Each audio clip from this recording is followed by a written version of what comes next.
Daniel KC1 and CF tapping in with you. And today's message, or tonight's message, is Daily Survival Tip number 22. Get familiar with your geographical area. Get familiar with your geographical area. That is Daily Survival Tip number 22. And as I always say, this one is very important, right? They're all very important. I gotta stop saying that. But the reality is that, it is definitely something that is going to benefit you greatly in all situations and circumstances, good or bad, no matter where you're at. When you go visit another state, if you're going out of town, this is something that you should just practice.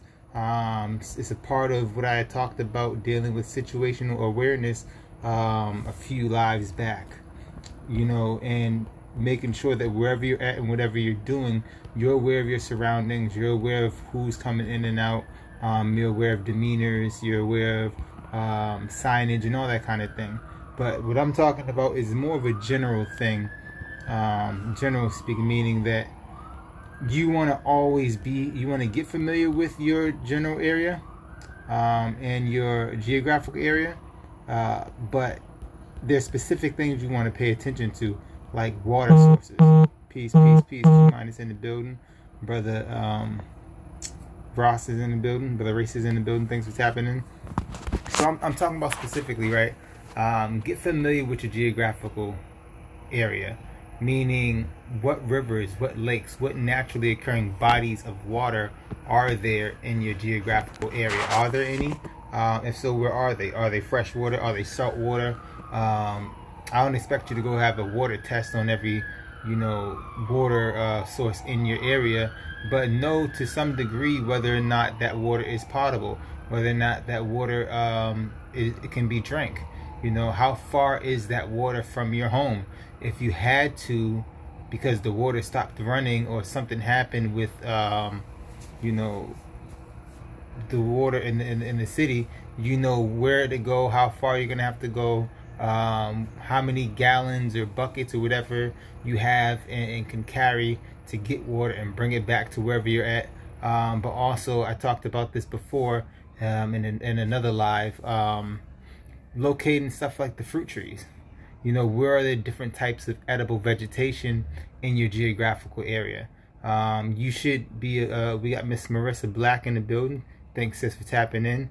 We got Miss J every day. Sister Mika's in the building. Thanks for tapping in, family.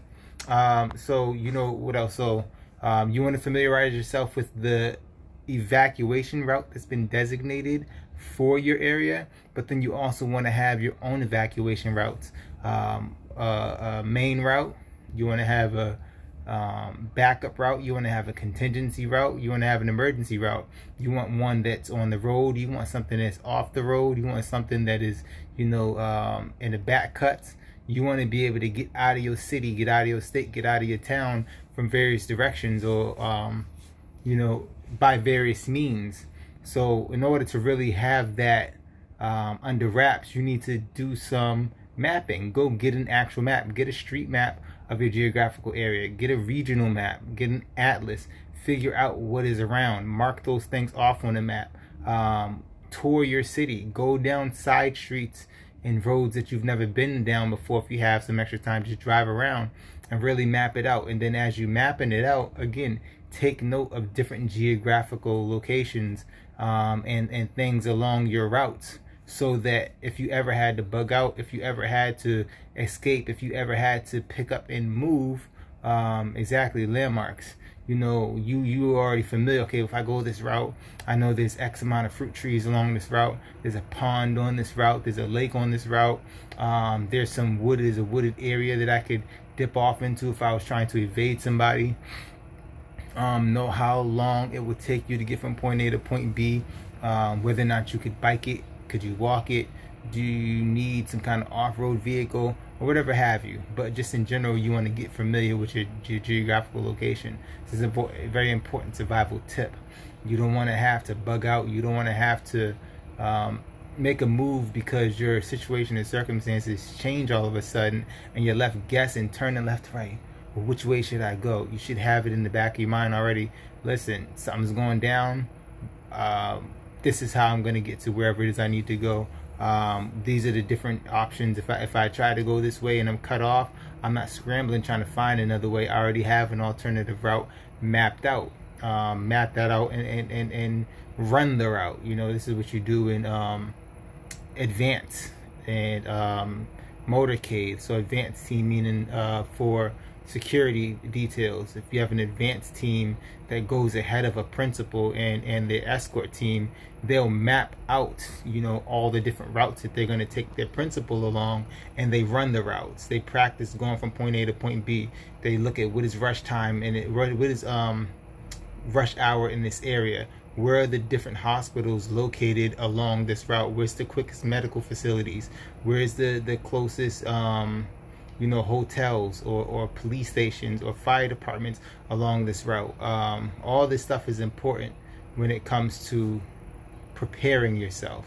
So this is definitely a good daily survival tip that I wanted to bring to you all. Daily survival tip number 22: get familiar with your geographical area. Thank you all for tapping in. As I always say, go back and check out some of my older lives if you have not had the opportunity. And like, share, comment. I appreciate the support, especially those who are now. Sister Marissa is always tapped in. Q- is always tapped in. I thank you, sisters, because your support means a lot. I know that if I get on here and I give something that somebody's listening, somebody's benefiting from it to some degree or another, I really appreciate y'all's time and attention. Daniel Casey, 1NCF, tapping out. Peace.